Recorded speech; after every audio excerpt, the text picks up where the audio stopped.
The text came through while Ola was standing in the break room. "Don't bring your face to the client meeting tomorrow," Sterling's orders. She stared at the screen, not surprised, just tired. Around her, 3 colleagues pretended to be focused on their coffee, but their eyes kept drifting to her cheeks, to the pele, the tribal marks her father had given her before he died. The marks that made her unprofessional, in Sterling's words. The marks that kept her locked in the back office, running numbers for deals she'd never be allowed to present. Ola deleted the message, picked up her bag, walked toward the elevator. That's when she heard it. Footsteps, too measured, too deliberate. The parking deck was supposed to be empty at 9 p.m., but someone was there, leaning against the concrete pillar near her car. Dark suit, bloodstains spreading across his white shirt. A gun held loosely at his side, like it weighed nothing. Their eyes met. He didn't move, didn't speak, just watched her with the kind of stillness that made her pulse slow instead of quicken. Ola should have run, should have screamed, should have done anything except what she did next. She walked toward him. "You're bleeding." His head tilted slightly. "You're not afraid." "I didn't say that." The corner of his mouth moved. Not quite a smile. "Smart." She pulled the scarf from her neck, stepped closer. "Sit down before you fall down." He obeyed, and that surprised her more than the blood. Up close, she could see the ink climbing his neck. Traditional patterns that disappeared under his collar. Marks like hers. Different culture. Same weight. She pressed the fabric against his side. He didn't flinch. "What's your name?" he asked. "Why does it matter?" "It doesn't." He paused. "Yet. This is Velvet Noir. If you believe real power lives in the scars people can't hide, subscribe now, because this story is just beginning." Ola finished wrapping the wound and stepped back. "You need a hospital." "No, not defensive, just final." He looked at her face, really looked, not at the marks, through them. "You have a face that refuses to apologize," he said. "I respect that." Then he walked away. No thank you, no goodbye, just the echo of his footsteps fading into the concrete dark. Ola got into her car, hands shaking now that the adrenaline was draining. She didn't know who he was, didn't want to know, but 2 days later, her firm got the call. Chi Jeng Wook wanted to schedule a contract review. Multi-million-dollar logistics deal, the kind that could make or break the quarter. Sterling was ecstatic, sent emails to the whole office about landing the whale, scheduled the meeting for Thursday. Then, Wednesday at 4:47 p.m., Sterling called Ola into his office. "You're not attending tomorrow's meeting," he said, not looking up from his computer. Ola stood in the doorway. "I ran the preliminary audit, and someone else will present it." He finally looked at her. "Mr. Wook is particular about aesthetics. We need to make a good impression. Translation, we need to hide you." Ola felt the old anger rising, the kind that made her father's voice echo in her head. "Your marks are your history. Never bow to people who mistake history for shame." "Understood," she said. Sterling smiled, thought he'd won. He hadn't seen the email that came through at 11:53 that night. Direct. No subject line. Sent from an encrypted address. "I only negotiate with the analyst who found the discrepancy. If she's not at the table, neither am I. CJW." Ola read it twice, then a third time, because she knew exactly which discrepancy he meant. The 10% bleed she'd flagged 2 weeks ago in his shipping accounts. The irregularity buried so deep most auditors would have missed it. The theft she'd saved to her private files because something about it felt deliberate. She'd thought no one knew she'd found it. She was wrong, he knew, and now he wanted to meet. Not Sterling, not the firm, her. Ola closed her laptop and looked at her reflection in the dark screen. The tribal marks stared back. Tomorrow, she'd walk into that boardroom. Not because Sterling allowed it, because the most dangerous man in Atlanta demanded it. The man she'd saved in a parking deck. The man who'd looked at her face and seen a queen, and she still didn't know if that made her an asset, or if it made her his next target. The sound of Ola's heels against marble had always been too loud for comfort. Not the apologetic click-click of women who wanted to disappear, but the steady percussion of someone who refused to shrink. She'd learned that rhythm from her father, back in Lagos, when he'd take her to the markets and walk like he owned every inch of ground beneath his feet. "A Daniel never shuffles," he'd say.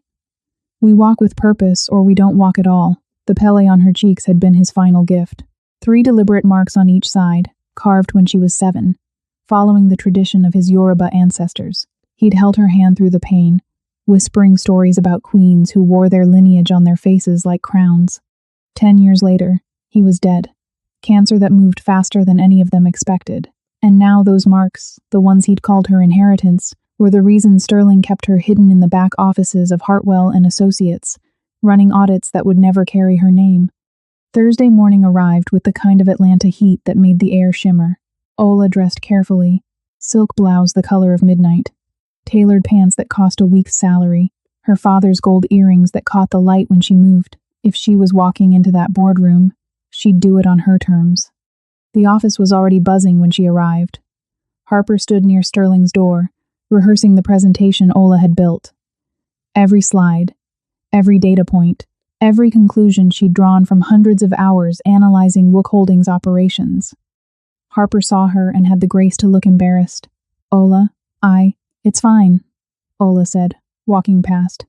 Because it wasn't fine, but anger was exhausting, and she needed her energy for what came next. Sterling emerged from his office at 9:45, straightening his tie like a man preparing for battle. He saw Ola and frowned. What are you doing here? Working. The meeting is at 10. I know. She met his eyes. I received an email last night. From Mr. Wook. He requested my presence. Sterling's face went pale, then red. That's impossible. Check your inbox. He copied you. She watched him pull out his phone, watched the color drain from his face as he read. The email had been clear, brutal even. I only negotiate with the analyst who found the discrepancy. Miss Daniel will lead this meeting, or there is no meeting. What discrepancy? Sterling's voice was tight. Ola smiled, said nothing, because 2 weeks ago, working late on a Friday night, she'd found something wrong in the Wook Holdings file, a pattern that didn't make sense. 10% skimmed off every major transaction, rerouted through shell companies, then redistributed back through micro-deposits designed to look like vendor corrections. She'd followed the money through 12 subsidiary accounts, traced it to the Caymans, realized it wasn't Wook's people doing the stealing. It was someone at Hartwell and Associates, and she had a very good idea who. She'd saved everything to an encrypted drive she kept separate from the company's servers. Not because she planned to expose it immediately, but because something in her gut said this information was dangerous. That reporting it to Sterling would be like handing a loaded gun to the person who wanted to shoot her. So she'd waited, watched, kept working, and now the man whose accounts were being bled dry wanted to meet her. The universe had a dark sense of humor. Sterling was still staring at his phone when Gerald, the senior board member, appeared. Is there a problem? No, Ola said before Sterling could speak. No problem. Mr. Wook requested I lead the presentation. I'm ready. Gerald looked between them, reading the tension like a headline. Then let's not keep him waiting. The conference room was designed to intimidate. Floor-to-ceiling windows, a table that could seat 20, leather chairs that cost more than most people's monthly rent. Chi Jung Wook sat at the far end, perfectly still in a charcoal suit. 2 men flanked him. Security, probably. Or lawyers. Maybe both. His eyes found Ola the moment she walked in. She felt the recognition pass between them like an electric current. He knew her. She knew him. And everyone else in the room was suddenly irrelevant. Mr. Wook, Gerald began, extending his hand. Thank you for... Miss Daniel. Wook's voice cut through the pleasantries like a blade. Please, sit at the head of the table. The room went silent. Ola felt every eye turn to her. Felt Sterling's rage radiating from across the room. Felt the weight of 3 years of being invisible suddenly shift. She walked to the head of the table, sat down, and began. 2 weeks earlier, the office had been empty. Friday night, 9 p.m., and Ola was the only one still working. She preferred it that way. No stares, no whispers, just her and the numbers. The Wook Holdings file had landed on her desk that morning with a note from Sterling. Preliminary audit. Due Monday. Don't overcomplicate it. Translation. Do the work, but don't think too hard. Ola had learned to ignore his condescension. She opened the file and started digging. At first glance, everything looked clean. Perfect, even. Shipping logistics for a multinational conglomerate with 0 discrepancies across 18 months of operations. Revenue projections that matched actuals within 0.5%. Expenses that tracked precisely with industry standards. Too perfect. Real businesses had friction. currency fluctuations, weather delays, human error. But Wook Holdings' books read like a textbook example of flawless operations. That was the first red flag. Ola pulled up the granular transaction data, started cross-referencing dates, amounts, routing numbers. She worked through the night, coffee going cold, eyes burning from screen glare, and then she found it. Buried in the subsidiary accounts, hidden beneath layers of legitimate transfers, was a pattern. 10%, skimmed off the top of every major transaction, rerouted through a shell company in the Caymans, then redistributed back into the main accounts through hundreds of micro-deposits designed to look like vendor corrections. Her pulse quickened. This wasn't an error. This was theft. Sophisticated, methodical theft. And whoever engineered it understood auditing inside and out. They knew exactly where the blind spots were, exactly how to make stolen money look legitimate. Ola pulled the shell company's registration documents, traced the ownership structure, and felt her stomach drop. The company was registered to a trust. The trust was managed by a law firm, and that law firm's founding partner had done Sterling Hughes' estate planning 3 years ago. She sat back in her chair, heart pounding. Sterling wasn't just keeping her in the shadows. He was stealing from clients, and using the firm's auditing blind spots to do it. Ola glanced at the door. The office was still empty. She had a choice. Report this to the board and hope they believed her over their managing partner. Report it to Wook Holdings directly and risk making an enemy of Sterling. Or save it. Keep it close. Wait for the right moment. She created an encrypted folder on her private drive, copied everything, every transaction, every shell company registration, every piece of evidence that proved the money was being stolen. Then she deleted her search history from the company servers and went home. By Monday morning, she'd submitted the audit with a single note in the margin. Preliminary review shows standard operations. Recommend deeper dive into subsidiary transfers before final sign-off. Sterling had scanned it, nodded, filed it away. He didn't know she'd just documented his theft. And Ola didn't know that 2 weeks later, the man being robbed would show up bleeding in a parking deck, looking at her like she was the first honest thing he'd seen in years. Chi Jung-wook didn't believe in coincidence. He sat in the back office of his legitimate holdings company, 3 monitors glowing in the dark, watching the digital fingerprints of everyone who'd touched his accounts in the last 6 months. His people were good, the best money could buy, trained to spot irregularities, flag suspicious patterns, keep his operations clean, but they hadn't caught the bleed. Someone was stealing from him. Slowly, methodically. 10% off the top, rerouted through shells, then laundered back through vendor accounts. It had taken his head of security 3 weeks to even notice the pattern. By then, $8 million had gone missing. Wook could have burned down Hartwell and Associates, could have made the entire firm disappear, but rage was inefficient, and he hadn't built an empire by acting on emotion. Instead, he'd set a trap. He'd instructed his security team to flag the theft internally, but not stop it. Let it continue. See who at Hartwell noticed, who reported it, who had the integrity to catch it and the courage to act. Most auditors saw what they wanted to see, saw clean books and moved on. A few noticed irregularities but calculated that their job security was worth more than their honesty. But one analyst had done something different. Analyst ID OD 7823. She'd gone 3 layers deeper than her clearance allowed, followed the money through subsidiary accounts most people didn't know existed, flagged the discrepancy in her preliminary notes, then saved everything to a private encrypted drive instead of reporting it to her superiors. That made her either very stupid or very smart. Wook pulled up her employee file. Ola Daniel, senior analyst, Nigerian-American, educated at Emory, top of her class, kept in the back office despite a track record that should have made her partner 3 years ago. Then he saw the photo. His breath caught. The woman from the parking deck. The one who'd walked toward him instead of running. The one who'd pressed her scarf against his wound without asking who he was or why he was bleeding. The one whose face carried marks that looked like art instead of damage. She'd saved his life 2 days ago. And she'd been tracking the theft of his money for 2 weeks. Wook leaned back in his chair, a slow smile spreading across his face. She hadn't reported the discrepancy because she suspected her boss. She was waiting, watching, building a case. That kind of intelligence was rare. That kind of patience was rarer. He made 3 calls. The first was to his attorney, instructing him to schedule a contract review with Hartwell and Associates. Routine due diligence. Nothing suspicious. Meeting scheduled for Thursday. The second was to his head of security. Full background on Ola Daniel. Everything. And I want to know who at Hartwell has access to the accounts she flagged. The answer came back within hours. Sterling Hughes, managing partner, expensive tastes, offshore accounts that didn't match his declared income, a pattern of taking credit for junior analysts' work while keeping them professionally buried. Sterling wasn't just arrogant. He was the thief.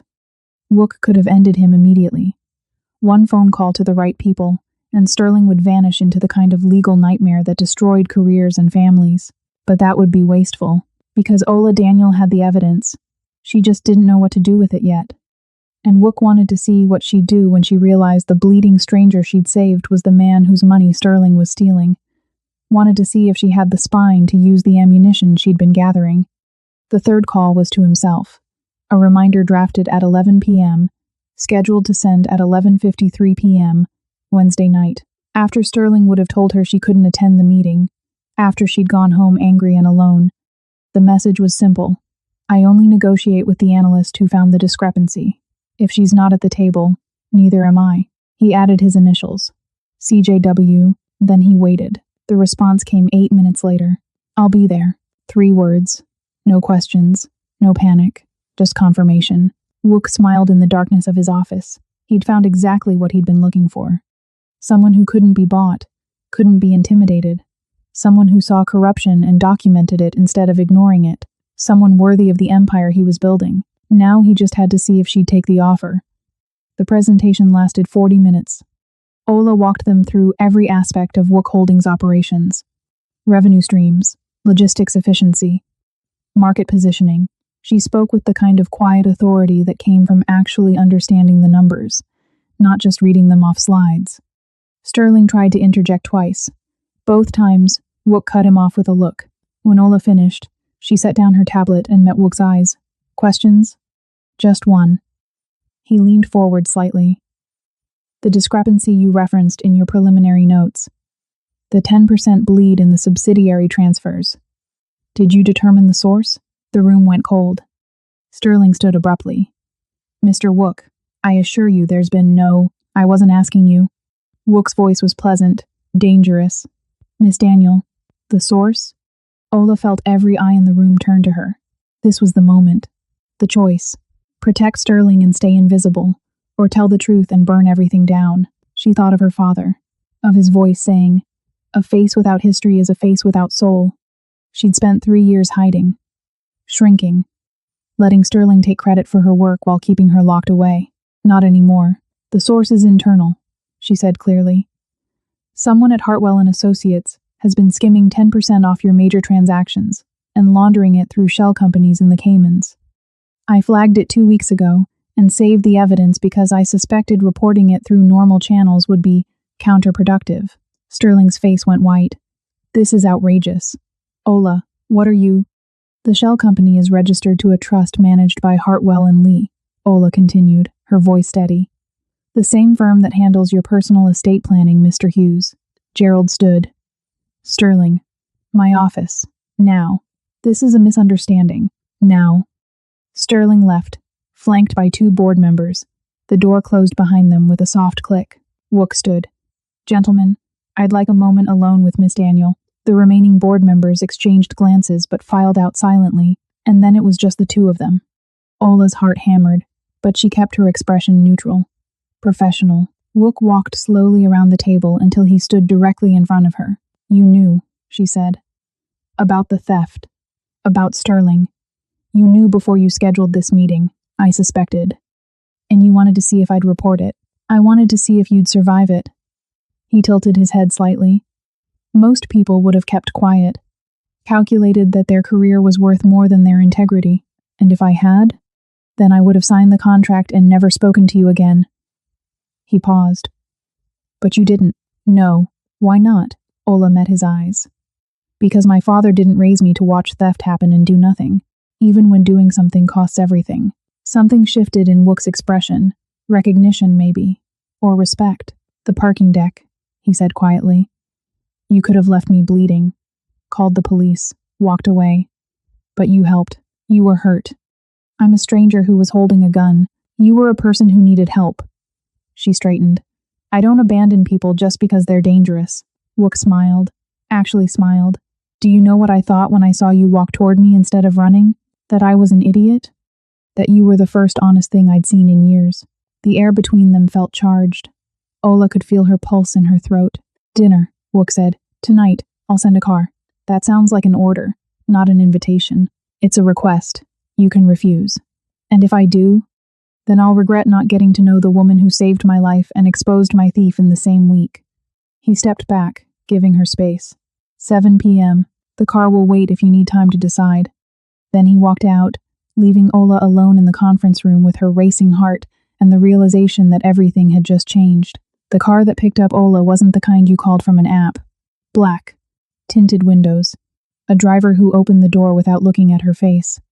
She'd spent the afternoon watching Sterling's world implode. The board had sequestered him in his office with lawyers and accountants.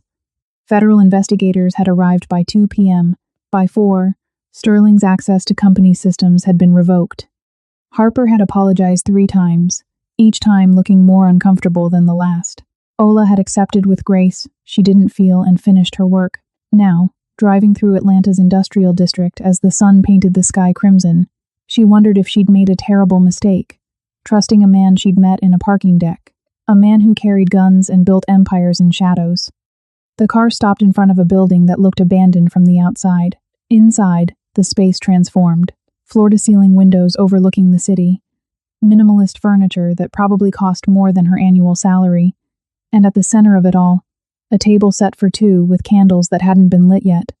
Wook stood with his back to her, hands in his pockets, watching the sunset. You came, he said without turning. You sent a very persuasive car. I sent a car. The persuasion was yours. He turned, and the smile on his face was genuine. Would you like wine? I'd like answers. Fair. He gestured to the table. Please. Sit. She sat. He poured water, not wine, into crystal glasses. The 10% skim, he said, settling into the chair across from her. How long did it take you to find it? 3 hours. Once I knew what to look for. And you saved it to a private drive instead of reporting it because you suspected Sterling. I suspected someone.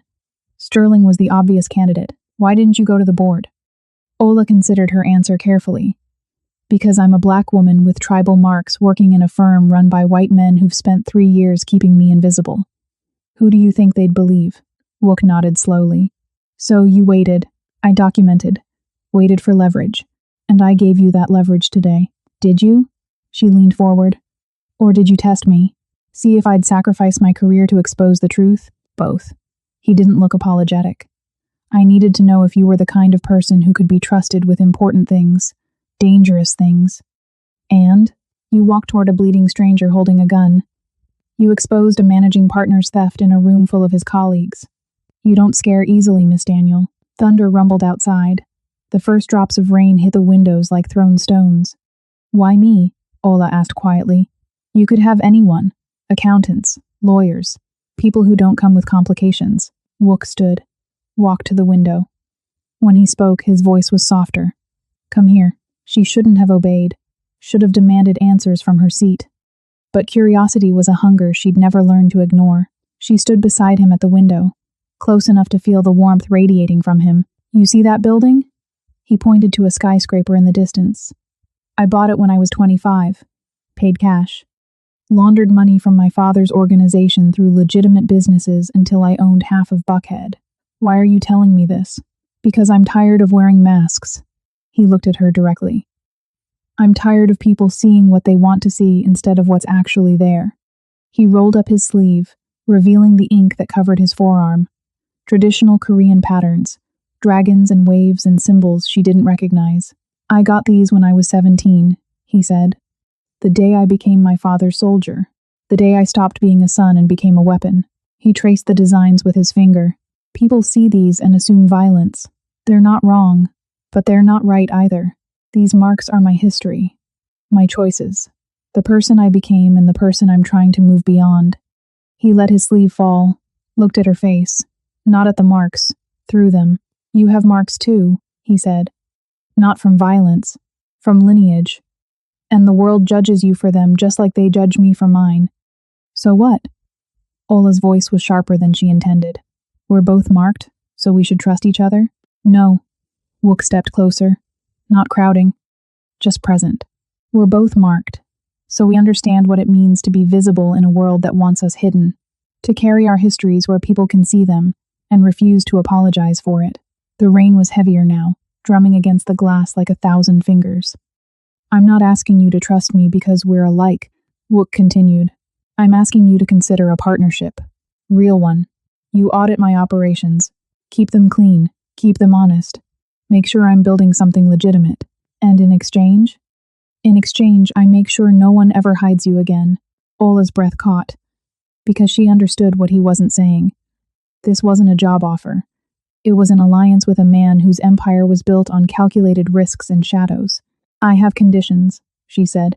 Name them. I audit everything. No exceptions. No protected accounts. If I find something wrong, I report it. To you. And if you don't fix it, I walk. Wook's smile was slow and genuine. I wouldn't have it any other way. And I want it in writing. Contract. Legal.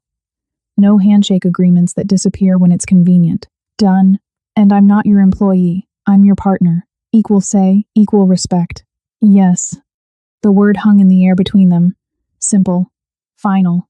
True. Ola extended her hand. Wook took it, and felt the shift of power settle around them like a promise. The rain continued to fall. The city glowed, and somewhere in the darkness, Sterling Hughes was learning what it cost to steal from dangerous men. But Ola wasn't thinking about Sterling. She was thinking about the man across from her, the one who'd looked at her face and seen a queen. And she was thinking that maybe, just maybe, she'd found someone who understood what choosing really meant. The black folder arrived on Ola's desk 3 days later. She found it in the morning, plain and unmarked, sitting next to her coffee like it had always been there. No note, no explanation. She opened it.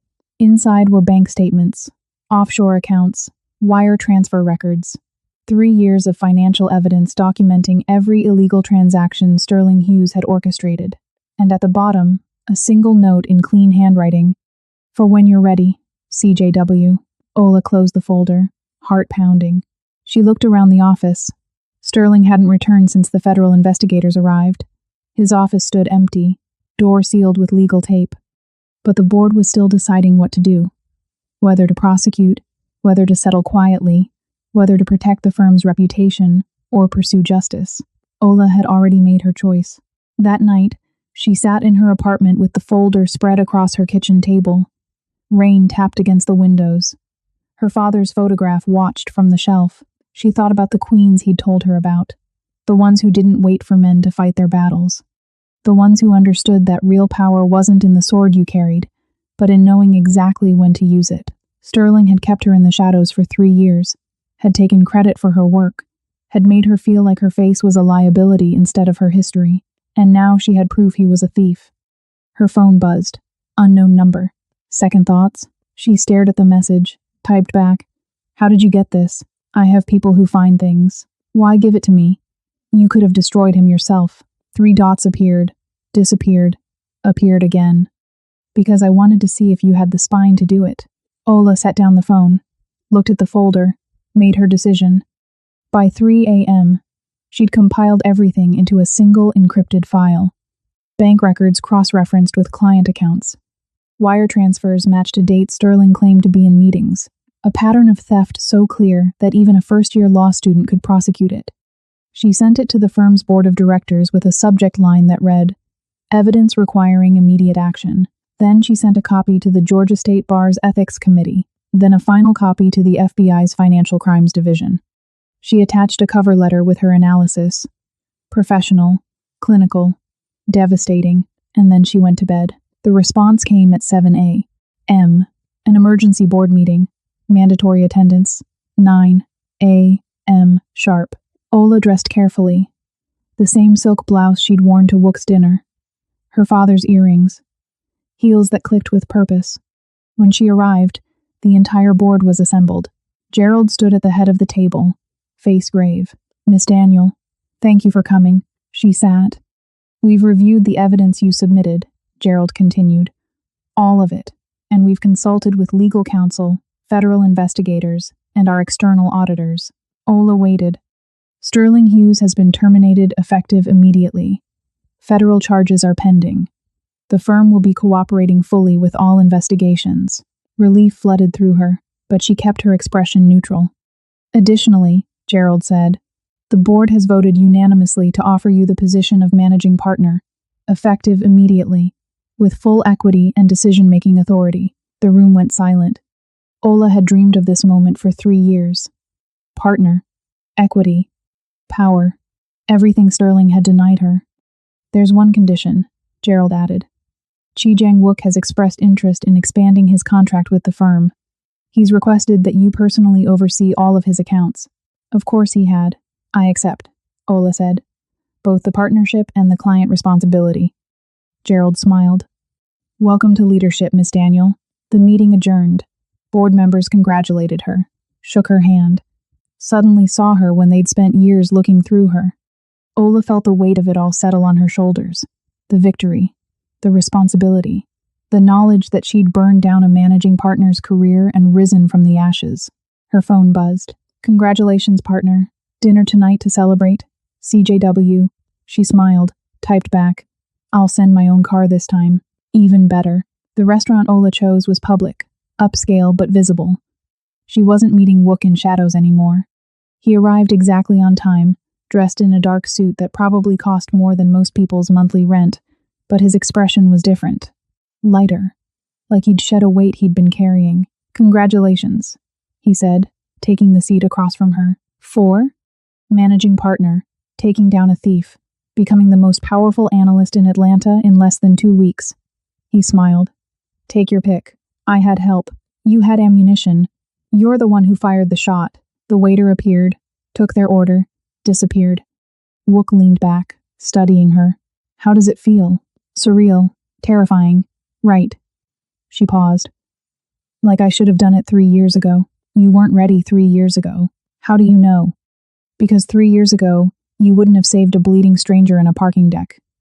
You wouldn't have documented Sterling's theft and waited for leverage. You wouldn't have exposed him in a room full of his allies.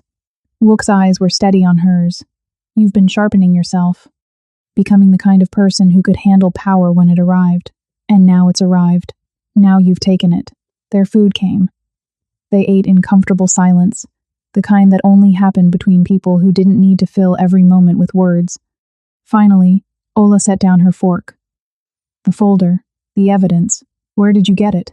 I have investigators. They're very good. How long have you known? About Sterling's theft? 3 weeks. About the shell companies and offshore accounts? 2 weeks.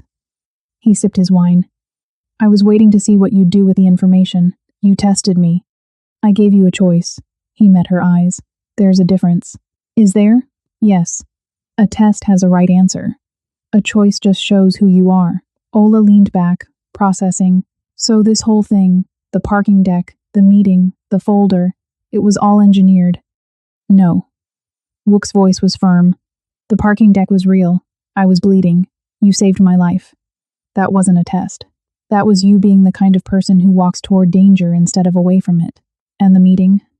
I wanted to meet the woman who'd found my leak when my own people hadn't, who'd documented it instead of reporting it, who clearly suspected her boss but didn't have the leverage to expose him. He paused. And then I realized you were the same woman who'd saved my life. That's when I knew. Knew what? That you were exactly what I'd been looking for. The air between them shifted.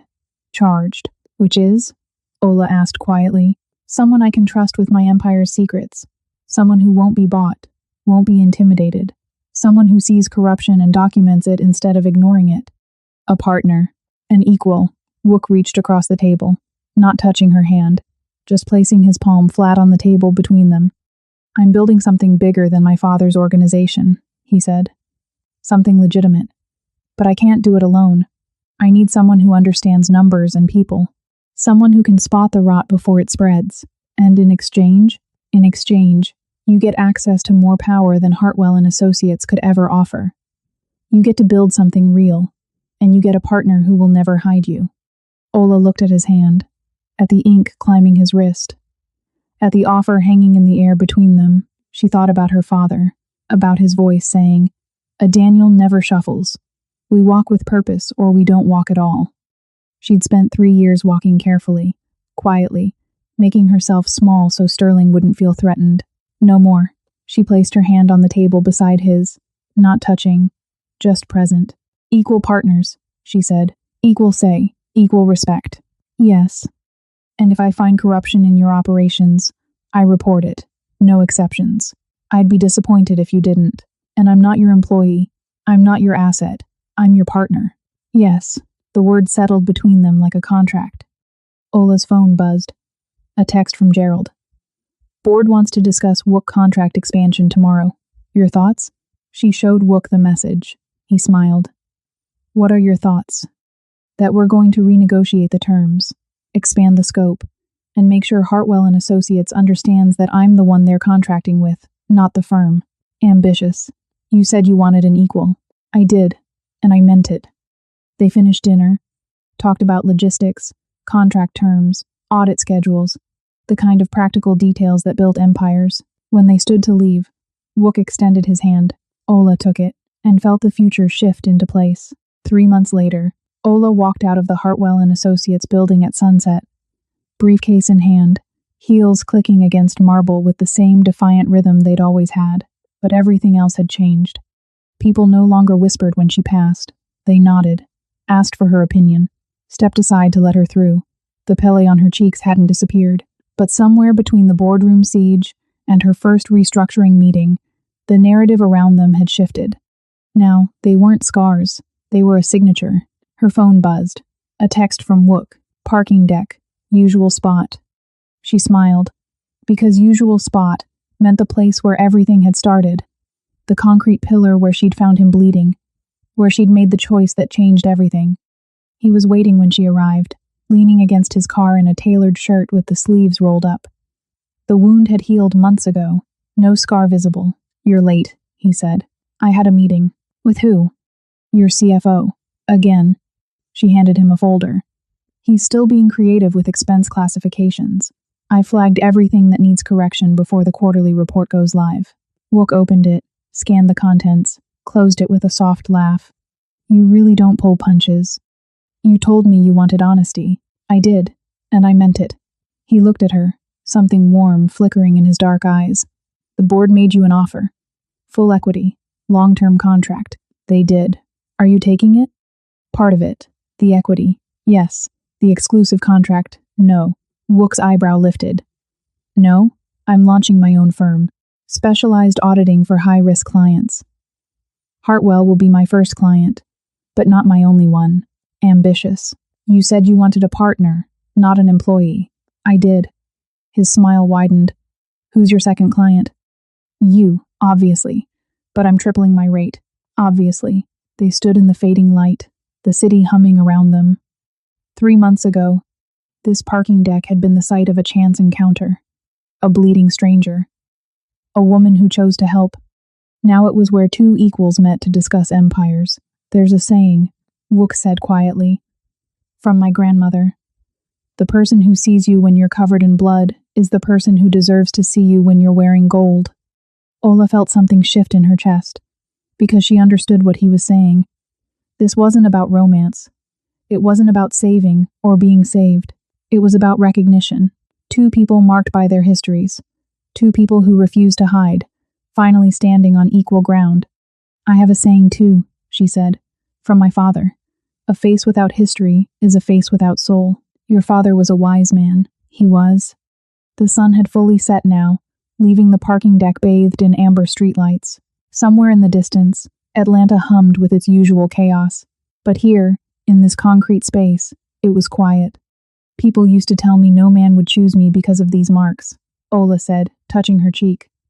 "Like I was supposed to wait to be chosen. And now I know I was never unchoosable. I was just waiting for someone who understood what choosing really meant." Wook didn't move, didn't reach for her, just stood there, letting the weight of her words settle between them. "So what happens now?" he asked. "Now we build something that lasts." She looked at him directly. "Together. As equals." "As equals," he repeated. There was no kiss, no grand declaration, No traditional ending where one person saved the other, because they'd both already been saved. By themselves. For themselves. And that was the only way their story could have ended. The marks on Ola's face caught the streetlight as she turned to leave. Not scars. Not shame. Just history. Written where the world could see it, and for the first time in her life, she was glad they were there. Because they'd brought her to this parking deck. To a wounded stranger who looked at her and saw a queen. To a partnership that would change everything. Some people spend their lives trying to erase their past. Others learn to wear it like armor. Ola had chosen the latter, and found someone who did the same. She climbed into her car, started the engine, and drove into the Atlanta night. Not as Sterling's hidden analyst, not as Hartwell's token diversity hire, as managing partner of her own firm. As an equal partner to a man who built empires. As herself, fully, finally, unapologetically. 3 months ago, she'd wrapped a scarf around a stranger's wound. Tonight, she was wrapping her arms around a future she'd built with her own hands. And somewhere in the darkness, her father was smiling, because a Daniel never shuffles. They walk with purpose, or they don't walk at all. If this story reminded you that real strength isn't about hiding who you are, but about finding people who see you fully and choose to stand beside you anyway, then you've found your place. This is Velvet Noir, where we believe the most powerful love stories are the ones where no one needs saving, they just need someone brave enough to witness them. If you believe that power looks better when it's shared, that history is meant to be worn visibly, and that the best partnerships are built on equal ground, then subscribe. There are more stories waiting in the shadows.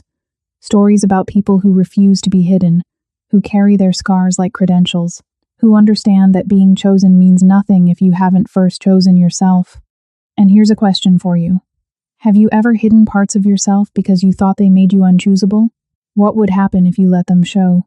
What would change if you stopped waiting to be chosen and started choosing yourself? Drop your thoughts below, because your story matters too. Until we meet again in the shadows.